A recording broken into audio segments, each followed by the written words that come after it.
আসসালামু আলাইকুম প্রিয় দর্শক, অন্য মঞ্চের আলাপ চাইতায় আপনাদের সকলকে আমন্ত্রণ জানাচ্ছি।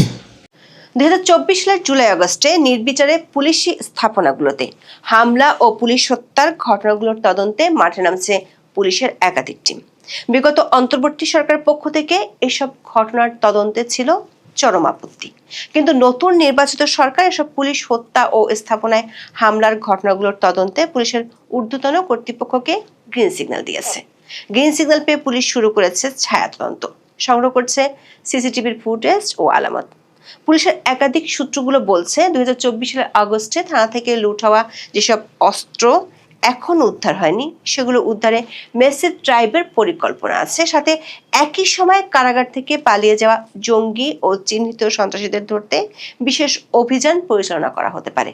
পুলিশের ঊর্ধ্বতন কর্তৃপক্ষ মনে করছে অন্তর্বর্তী সরকার শেষ মুহূর্তে জুলাই অভ্যুত্থানের সুরক্ষা ও দায় নির্ধারণ অধ্যাদেশ জারি করেছিল, কিন্তু সেই অধ্যাদেশে রেখে গেছে এক বিরাট ফাঁক ও প্যাচ। সেই প্যাচের মধ্য দিয়ে পুলিশ হত্যাকারীদের বিচার করা যেতে পারে বলে মনে করছেন বিশেষজ্ঞরা। বিস্তারিত জানতে চলুন যাওয়া যাক বিশ্লেষণে।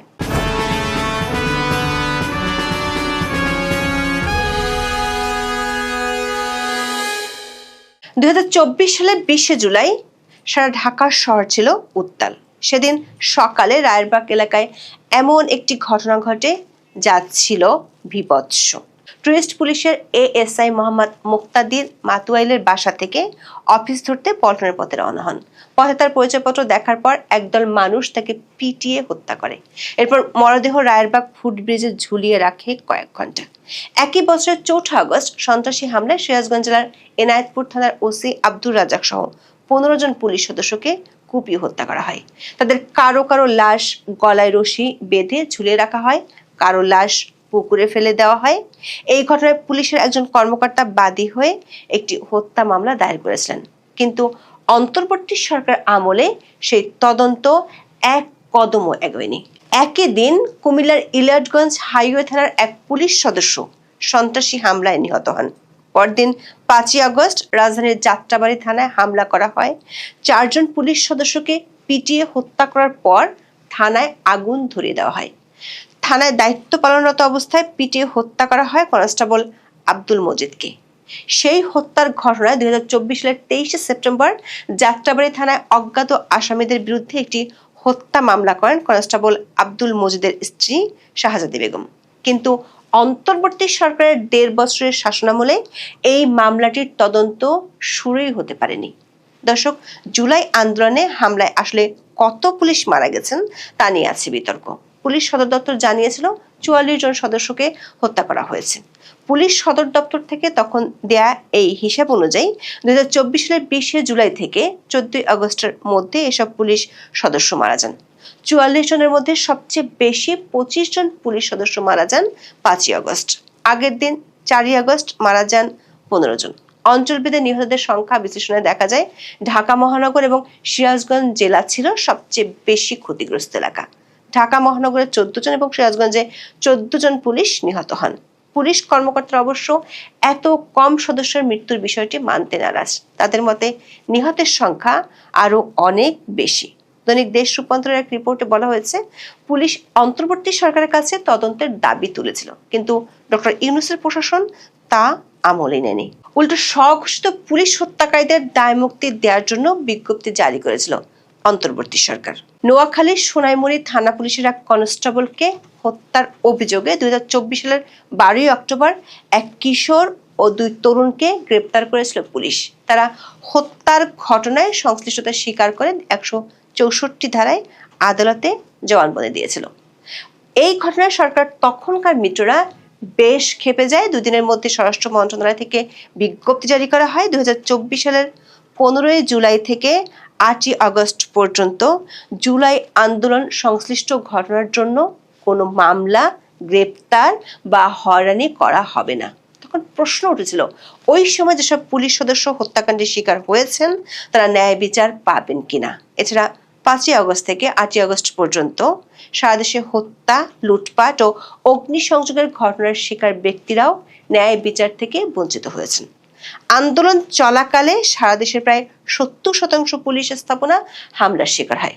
পুলিশ সদর দপ্তরের তথ্য অনুযায়ী সারা দেশে মোট 639টি থানার মধ্যে 450 থেকে 460টি থানায় হামলার ঘটনা ঘটেছে। এর মধ্যে 114টি থানা ও পুলিশ ফাঁড়িতে ব্যাপক ভাঙচুর, লুটপাট এবং সরাসরি অগ্নিসংযোগ করা হয়েছে, যার ফলে পুলিশের দাপ্তরিক নথিপত্র, জব্দকৃত মালামাল এবং অবকাঠামো সম্পূর্ণ ধ্বংস হয়ে গেছে। শুধু 5ই আগস্ট ও তার পরবর্তী সময় 58টি থানায় আগুন দেওয়ার ঘটনা ঘটে। ঢাকা মহানগরে 13টি থানা মারাত্মকভাবে ক্ষতিগ্রস্ত হয়, যার ফলে রাজধানীর পুলিশিং ব্যবস্থা কয়েকদিনের জন্য সম্পূর্ণ অচল হয়ে পড়েছিল। থানা ও পুলিশ ফাঁড়িগুলোতে হামলার সময় আন্দোলনকারীদের পাশাপাশি একদল দুষ্কৃতিকারী রাষ্ট্রীয় অস্ত্রাগার থেকে বিপুল পরিমাণ আগ্নেয়াস্ত্র ও গোলাবারুদ লুট করে। এই লুণ্ঠিত অস্ত্রগুলো পরবর্তী সময় অপরাধমূলক কর্মকাণ্ডে ব্যবহৃত হওয়ার আশঙ্কা থাকায় তা জাতীয় নিরাপত্তার জন্য এক দীর্ঘমেয়াদী সংকটের সৃষ্টি করেছে। পুলিশ সদর দপ্তরের সবশেষ পরিসংখ্যান অনুযায়ী সারা দেশের বিভিন্ন স্থাপনা থেকে 5,753টি থেকে 5,829টি পর্যন্ত আগ্নেয়াস্ত্র লুট করা হয়েছিল। এর মধ্যে ঢাকা মহানগর থেকে লুট হয়েছে 1,217টি এবং ঢাকার বাইরে থেকে 5,749টি অস্ত্র লুট হওয়ার প্রাথমিক তথ্য পাওয়া যায়। তথ্য মতে লুট হওয়া আগ্নেয়াস্ত্রের প্রায় 35% এবং গোলাবারুদের 52% এখনও উদ্ধার করা সম্ভব হয়নি। বিশেষ করে অত্যাধুনিক চাইনিজ রাইফেল, এসএমজি এবং শটগানগুলো এখনও অপরাধীদের হাতে থাকার আশঙ্কা করা হচ্ছে, যা নিয়ে নিরাপত্তা বিশ্লেষকগণ গভীর উদ্বেগ প্রকাশ করেছেন। আবার এসএসএফ এর অভ্যন্তরীণ তদন্ত প্রতিবেদন অনুযায়ী 5ই আগস্টের ঘটনায় তাদের মোট 32টি অত্যাধুনিক অস্ত্র লুট হয়েছে। এর মধ্যে গণভবনের ভল্টে থাকা 2টি T-56 এবং এসএমজি এবং জাতীয় সংসদ ভবনের ভল্টে রাখা 6টি পিস্তল ও 200 রাউন্ড গুলি উল্লেখযোগ্য। দুষ্কৃতকারীরা 100 কেজি ওজনের 3টি ভল ভেঙে বা নিয়ে গিয়ে এই লুটতরাজ চালায়। সবচেয়ে উদ্বেগের বিষয় হলো গণভবনের ছাদ থেকে 2টি অত্যাধুনিক অ্যান্টি ড্রোন গান এবং একটি পুরো অ্যান্টি ড্রোন সিস্টেম লুট হয়েছে, যা রাষ্ট্রীয় ভিভিআইপি নিরাপত্তার জন্য অত্যন্ত সংবেদনশীল ছিল। এছাড়া সংসদ ভবনের বিভিন্ন দাপ্তরিক তহবিল ও ব্যক্তিগত লকার থেকে প্রায় 90 লাখ টাকা লুট হয়েছে বলে সংসদ সচিবালয় নিশ্চিত করেছে। সংসদ ভবনের ভোটিং প্রযুক্তি, সাউন্ড সিস্টেম এবং টেলিকম সংযোগও আন্দোলনকারীরা ধ্বংস করে দিয়েছিল। অন্তর্বর্তী সরকার এসব অস্ত্র উদ্ধারে 2 দফা পুরস্কার ঘোষণা করেও কিছু করতে পারেনি। সূত্রগুলো বলছে, নতুন সরকার আসার পর পুলিশ হত্যা এবং স্থাপনায় হামলার ঘটনাগুলোর তদন্তে গ্রিন সিগন্যাল মিলেছে। দৈনিক দেশ রূপান্তরের খবরে বলা হয়েছে, স্বরাষ্ট্র মন্ত্রণালয় ও পুলিশ সূত্র বলছে, নতুন সরকার দায়িত্ব নেওয়ার পর পুলিশের স্থাপনায় হামলা ও সদস্যদের হত্যা করার বিষয়টি আলোচনায় আসে। এসব ঘটনায় মাত্র 5টিতে মামলা হয়েছে, আটক হয়নি কেউ। পুলিশের কোনো কোনো কর্মকর্তা এ বিষয়ে কথা বলার চেষ্টা করলেও সরকারের সহায়তা পাওয়া যায়নি বলে অভিযোগ আছে। তবে পুলিশের একাধিক ইউনিট হামলার আগে ও পরের ভিডিও ফুটেজ এবং আলামত সংগ্রহ করে রেখেছে। অন্তর্বর্তী সরকার সংকেত না দেওয়ায় পুলিশ সদর দপ্তর তদন্তের কাজ তখন এগোতে পারেনি। এখন পুলিশের স্থাপনায় হামলা, আগুন ও সদস্যদের হত্যার ঘটনা তদন্ত করে মামলা করতে পুলিশ সদর দপ্তরে বিশেষ বার্তা এসেছে বলে দেশ রূপান্তরকে নিশ্চিত করেছেন পুলিশ সদর দপ্তরের ঊর্ধ্বতন এক কর্মকর্তা। তিনি বলেছেন, প্রতিটি ঘটনার গভীরে গিয়ে এখন তদন্ত করা হবে। তাদের কাছে পর্যাপ্ত পরিমাণে আলামত থাকার পরও অন্তর্বর্তী সরকার সহযোগিতা না করায় তদন্ত ও মামলার বিষয়গুলো থমকেছিল। তিনি বলেন, মামলা হলে অনেক রাঘব বোয়াল ফেঁসে যেতে পারেন। নতুন স্বরাষ্ট্রমন্ত্রী বলেছেন, তদন্ত অবশ্যই হবে। সূত্রগুলো বলছে, পুলিশের উপর যেভাবে নির্বিচারে হামলা হয়েছিল তা নিয়ে পুলিশ বাহিনীতে ক্ষোভ আছে। উল্টো এতদিন সহকর্মীদের হত্যার বিচার চাওয়া তো দূরে থাক, সহকর্মীদের হেনস্থা হতে দেখেছেন। বিষয়টি নিয়ে হতাশা বিরাজ করছে পুলিশ প্রশাসনে। পুলিশের কর্মকর্তারা বলছেন, যে কোনো হত্যাকাণ্ডেরই বিচার হওয়া উচিত। প্রকৃত দোষীদের খুঁজে বের করে বিচারের আওতায় আনা উচিত। তা না হলে সমাজে ন্যায় বিচার প্রতিষ্ঠা হবে না। কিন্তু শুধু আন্দোলনে নিহতদের বিচার করা হচ্ছিল এতদিন। জুলাই আন্দোলনের ঘটনায় আওয়ামী লীগের নেতাকর্মী ও পুলিশ সদস্যদের বিরুদ্ধে 2000-এর বেশি মামলা হয়েছে। হত্যা মামলা রয়েছে 612টির মতো। একজন পুলিশ সদস্যের বিরুদ্ধে গড়ে 100-র বেশি মামলা হয়েছে থানা ও আদালতে। 1168 পুলিশ সদস্যকে আসামিও করা হয়েছে। পিবিআই তদন্ত করছে আলোচিত 68টি মামলা। পিবিআইয়ের তদন্তাধীন মামলায় 99 জন পুলিশ কর্মকর্তা আসামি রয়েছেন। তদন্ত করতে গিয়ে বিব্রত তদন্তকারী কর্মকর্তারা। এজাহারের সঙ্গে অনেক কিছুর মিল পাচ্ছেন না তারা। পুলিশ কর্মকর্তারা বলছেন, পুলিশ সদস্য হত্যাকাণ্ডের বিচার নিয়ে কথা বলাই যেত না। একাধিক পুলিশ কর্মকর্তা জানিয়েছেন, হত্যাকাণ্ডের শিকার সব পুলিশ সদস্য যে ডিউটিরত অবস্থায় নিহত হয়েছেন তা কিন্তু নাই। কেউ কেউ কর্মস্থল থেকে সাদা পোশাকে বাসায় ফেরার পথেও হত্যাকাণ্ডের শিকার হয়েছেন। কাউকে কাউকে বাসার নিচেও নির্মমভাবে পিটিয়ে হত্যা করা হয়েছে। এতদিন বিষয়গুলো নিয়ে কথা বলতে গেলে চাকরি হতে হয়েছে। পুলিশের উপর হামলা ও অস্ত্র লুটের ঘটনায় এক ঊর্ধ্বতন পুলিশ কর্মকর্তা ফৌজদারি অপরাধ তামাদি হয় না বলে প্রকাশ্যে বক্তব্য দিয়ে অন্তর্বর্তী সরকারের রোষানলে পড়েছিল তখন। তবে নতুন সরকার গঠন হওয়ার পর পরিস্থিতি নতুন মোড় নিয়েছে। সরকার থেকে বিশেষ বার্তা গেছে পুলিশ সদর দপ্তরে। বার্তায় বলা হয়েছে, ছাত্র জনতার আন্দোলনের সময় পুলিশের থানা সহ অন্যান্য স্থাপনায় হামলা ও নিহতের ঘটনার তদন্ত করতে হবে। দৈনিক দেশ রূপান্তরের খবরে পুলিশ সূত্রের বরাত দিয়ে বলা হয়েছে, মামলার তদন্ত ও আসামিদের বিষয়ে দফায় দফায় বৈঠক করেছেন পুলিশের ঊর্ধ্বতন কর্মকর্তারা। ক্ষতিগ্রস্ত স্থাপনার বাইরে ও ভিতরে এবং আশেপাশের ক্লোজ সার্কিট ক্যামেরার ফুটেজ সংগ্রহ করা হয়েছে। কিছু দুর্বৃত্তকে চিহ্নিতও করা হয়েছে। ডিএমপি যাত্রাবাড়ি থানার 3টি ও সিএমপির কোতোয়ালি থানায় 2টি মামলা হলেও আসামি করা হয়েছে অজ্ঞাতনামা অনেককে। মামলার বাদী পুলিশ নিজেই। নাম প্রকাশে অনিচ্ছুক পুলিশের দায়িত্বশীল একজন কর্মকর্তা জানান, হত্যাকাণ্ড একটি ফৌজদারি অপরাধ। এটি কখনো তামাদি হয় না বা হত্যাকাণ্ডের ঘটনায় কখনো দায় মুক্তির সুযোগ নেই। তাহলে ভিকটিম পরিবারের প্রতি অবিচার করা হবে। পুলিশের এক কর্মকর্তা দেশ রূপান্তরকে বলেছেন, পুলিশ হত্যা, থানায় অগ্নিসংযোগ ও অস্ত্র লুটের ঘটনায় আরো মামলা হবে দ্রুত। দুর্বৃত্তদের চিহ্নিত করতে পুলিশের একাধিক টিম কাজ শুরু করেছে। এ নিয়ে শুরু হয়েছে ছায়া তদন্ত। স্থাপনা ও আশপাশের সিসি ক্যামেরার ফুটেজ সংগ্রহ করে দুর্বৃত্তদের শনাক্ত করার চেষ্টা চলছে। শিক্ষার্থী ও নিরীহ লোকদের হত্যা করার বিষয়ে মামলা হয়েছে, তবে বেশিরভাগ মামলায় নিরীহ লোকজনকে আসামি করা হয়েছে। এখন পুলিশ নতুন করে তদন্ত করছে। নতুন সরকারের কাছ থেকেও বিশেষ নির্দেশনা পেয়েছে পুলিশ। পুলিশের সূত্রগুলো বলছে, জুলাই আন্দোলনে 158 জন সমন্বয়ক ছিল। এদের মধ্যে কেউ কেউ প্রকাশ্যে পুলিশের উপর হামলা এবং থানা পুরানোর কথা স্বীকার করেছে। যেমন 2024 সালের অক্টোবরে বৈষম্য বিরোধী ছাত্র আন্দোলনের অন্যতম সমন্বয়ক হাসিবুল ইসলাম প্রকাশ্যে টেলিভিশন টক শোতে বলেছিলেন, যদি মেট্রো রেলে আগুন না দেওয়া হতো, যদি পুলিশদের না মারা হতো, তাহলে এই বিপ্লবটা এত সহজে অর্জিত হতো না। ফ্যাসিবাদের পতন নিশ্চিত করা যেত না। গত জানুয়ারিতে বানিয়াচং থানা জ্বালিয়েছি, এসআই সন্তোষকে পুড়িয়েছি বলে ওসিকে হুমকি দেন মাহাদি হাসান। তখন পুলিশ তাকে আটক করলেও অন্তর্বর্তী সরকার তার জামিনের নির্দেশ দিলে অসহায় পুলিশের কিছুই করার ছিল না। পুলিশ জানিয়েছে, ছায়া তদন্তে যেসব প্রমাণ পাওয়া গেছে তাতে কমপক্ষে 27 জনের ব্যাপারে চমকপ্রদ তথ্য পাওয়া গেছে, যারা বিগত অন্তর্বর্তী সরকারের আমলে বেশ পাওয়ারফুল ছিল। এছাড়া 15 জন জঙ্গির ব্যাপারে তথ্য পাওয়া গেছে।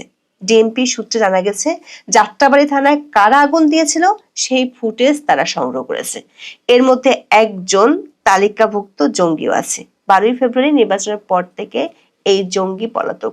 পুলিশ জানতে পেরেছে, এই 42 জনের সাথে বিগত সরকারের পাওয়ারফুল 8 ব্যক্তির সাথে খুব ঘনিষ্ঠ সম্পর্ক ও যোগাযোগ ছিল জুলাই আন্দোলনের সময়। ফেঁসে যেতে পারেন তাদের কেউ কেউ। দর্শক, শুধু পুলিশ হত্যাকাণ্ড ও পুলিশের উপর হামলার ঘটনাগুলোই নয়, জুলাই আগস্টের আন্দোলনের সময় কারাগারে হামলা, লুট ও জঙ্গিদের পালানোর ঘটনাগুলো নতুন করে তদন্ত শুরু করতে যাচ্ছে আইন শৃঙ্খলা বাহিনী। ওই সময় দেশের 17টি কারাগারে হামলা হয়েছিল। 2240 জন বন্দী পালিয়ে যায়, যাদের মধ্যে দুর্ধর্ষ জঙ্গি, মৃত্যুদণ্ডপ্রাপ্ত আসামি এবং শীর্ষ সন্ত্রাসীও ছিল। কারাগার থেকে পালানো বন্দীর মধ্যে 1520 জনকে পুনরায় গ্রেপ্তার বা ফিরিয়ে আনা সম্ভব হলেও এখনো 721 জন পলাতক রয়েছে। এদের মধ্যে 60 জন মৃত্যুদণ্ডপ্রাপ্ত আসামি এবং 9 জন নিষিদ্ধ জঙ্গি সংগঠনের সদস্য হিসেবে চিহ্নিত, যারা অত্যন্ত বিপজ্জনক বা হাই রিস্ক ক্যাটাগরির। নরসিংদী কারাগার থেকে পালানো 9 জন জঙ্গির মধ্যে 7 জন আনসারুল্লাহ বাংলা টিমের এবং 2 জন জেএমবি সদস্য ছিল। এদের মধ্যে ফারুক আহমেদ নামক এক জঙ্গিকে পুনরায় গ্রেপ্তার করা গেলেও বাকিদের একটি বড় অংশ এখনো অধরা। কাশিমপুর হাই সিকিউরিটি কারাগার থেকে পালানো বন্দীদের মধ্যে জঙ্গি ও দুর্ধর্ষ সন্ত্রাসীদের সংখ্যা ছিল বেশি। এসব জঙ্গিদের ধরতে নতুন করে অভিযান শুরু করেছে পুলিশ। পুরাতন কয়েকজন জঙ্গিকে নতুন করে রিমান্ডে আনা হচ্ছে। দর্শক, অন্তর্বর্তী সরকার শেষ মুহূর্তে গত 25শে জানুয়ারি জুলাই অভ্যুত্থান সুরক্ষা ও দায় নির্ধারণ অধ্যাদেশ জারি করেছিল। আইন বিশেষজ্ঞরা বলছেন, এই অধ্যাদেশে থানা পুলিশের উপর আক্রমণকে বলা হয়েছে বিশৃঙ্খল পরিস্থিতির অপরাধমূলক অপব্যবহার, যার অর্থ রাজনৈতিক প্রতিরোধের পরিবর্তে সংকীর্ণ ও ব্যক্তিগত স্বার্থে সংগঠিত হত্যাকাণ্ড। এই ধারার বলেই পুলিশ হত্যাকারীদের বিচার সম্ভব বলে মনে করেন বিশেষজ্ঞরা।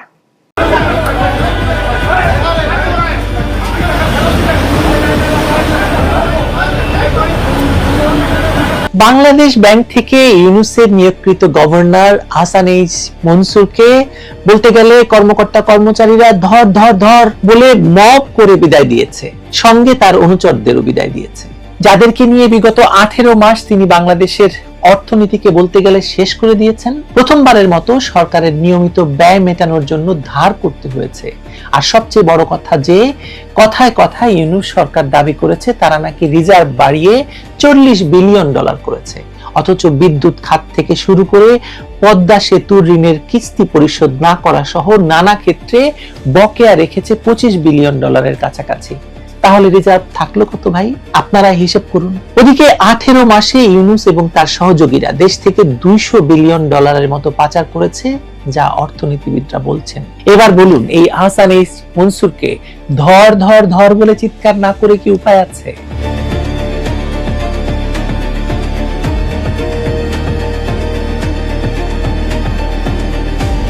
বিগত 1.5 বছরেরও বেশি সময় ধরে বাংলাদেশের ব্যাংকিং এবং আর্থিক খাতে যে অরাজকতা তৈরি হয়েছে তা কেবল প্রশাসনিক ব্যর্থতা নয়, বরং একটি সুপরিকল্পিত অর্থনৈতিক ধ্বংসযজ্ঞ।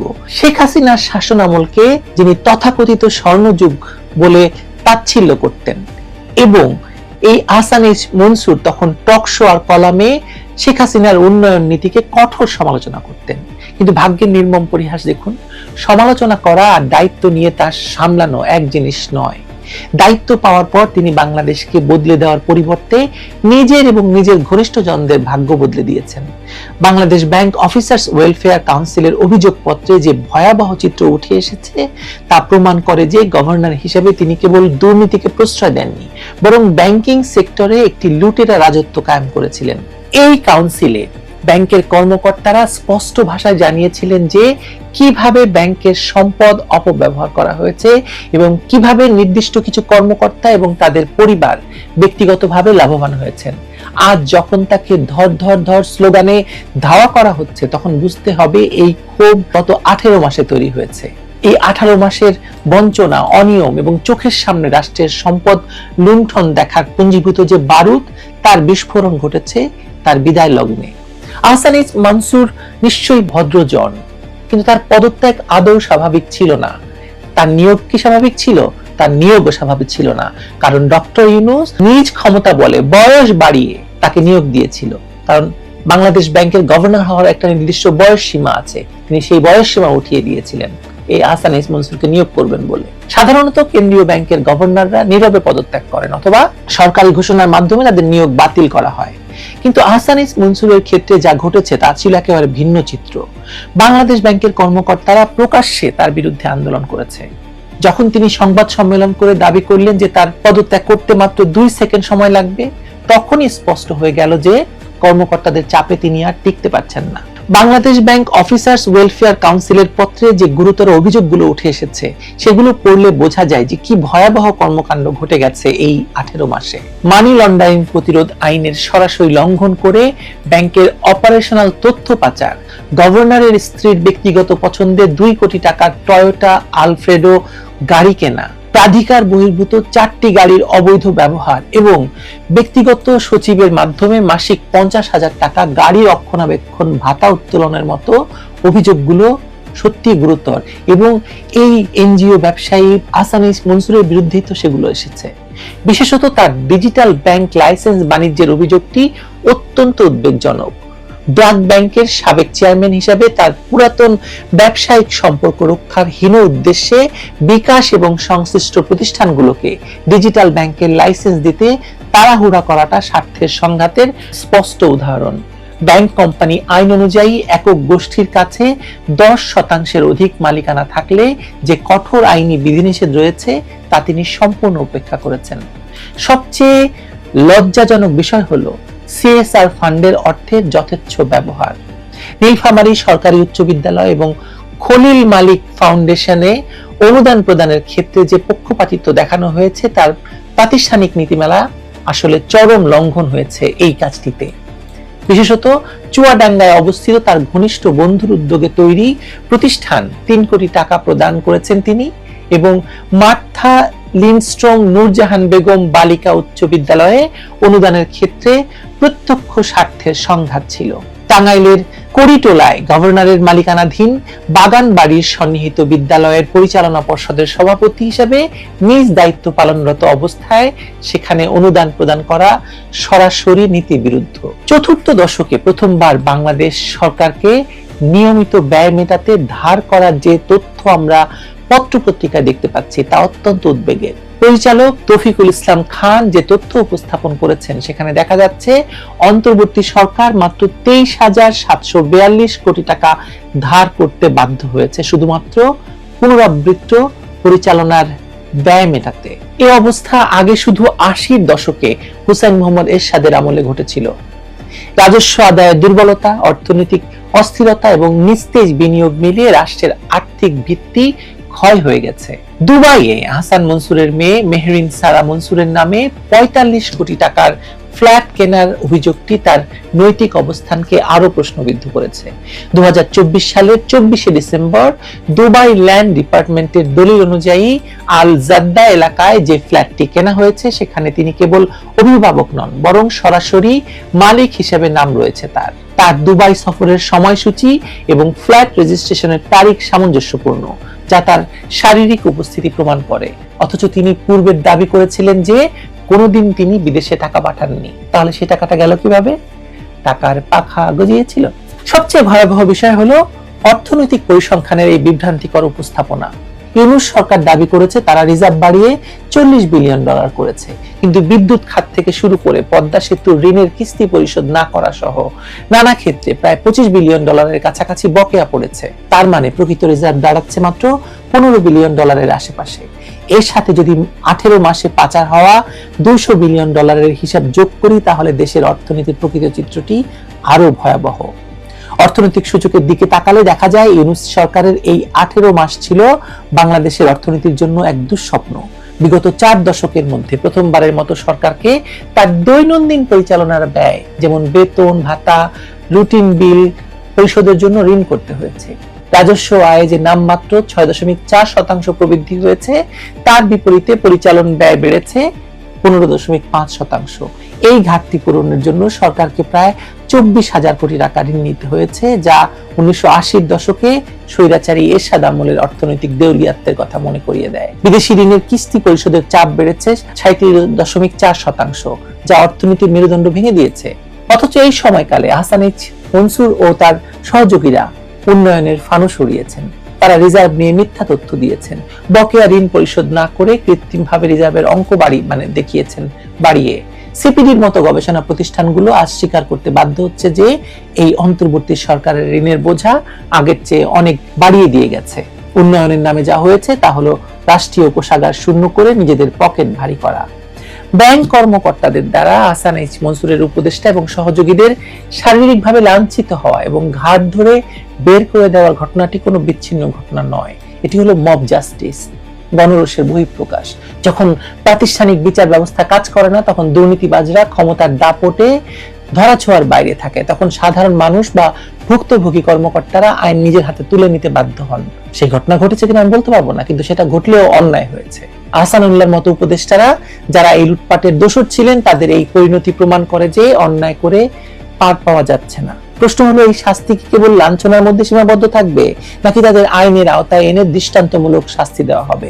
বাংলাদেশের রাজনৈতিক নেতারা দুর্নীতির দায়ে জেল খাটেন, কিন্তু আমলা বা টেকনোক্র্যাটরা যারা কলমের খোঁচায় হাজার হাজার কোটি টাকা লোপাট করেন, তারা সবসময় ধরাছোঁয়ার বাইরে থেকে যান। এই ইন্ডেমনিটি বা দায় মুক্তির সংস্কৃতি বাংলাদেশকে বারবার পিছিয়ে দেয়। 1/11 খুশি লবরা যেমন বিচারহীনতার সুযোগে বিদেশে পাড়ি জমিয়েছিল, আজ যদি আহসান এইচ মনসুরদেরও নিরাপত্তা দিয়ে চলে যেতে দেওয়া হয়, তবে ভবিষ্যতে আবারও অসাংবিধানিক শক্তি এসে দেশটাকে ছিঁড়ে খুঁড়ে খাবে। বিএনপি সরকারের হাতে আজ শত শত প্রমাণ রয়েছে যে কিভাবে জুলাই সন্ত্রাসের মাধ্যমে ক্ষমতা দখলকারীরা এই সরকারকে রাষ্ট্রযন্ত্রকে ব্যবহার করে লুটপাট করেছে। রাজনৈতিক সরকারগুলোর রেশারেশি থাকতে পারে, একে অপরকে মামলা দিয়ে ব্যস্ত রাখার সুযোগে এই অরাজনৈতিক দুর্বৃত্তরা মাঝখান দিয়ে দেশের সম্পদ লুটে নেয়। আজ সময় এসেছে এই বৃত্তটা ভাঙার। আহসান মনসুরের বিদায় বেলায় কর্মকর্তারা যে স্লোগান দিয়েছে তা কেবল একটি স্লোগান নয়, এটি জাতীয় দাবি। এখন ধর ধর ধর, আহসান মনসুরদের ধর, এবং তাদের পালের গোদা ইউনূসকে ধর। ধরে দেখান এবার। ভালো থাকবেন সবাই।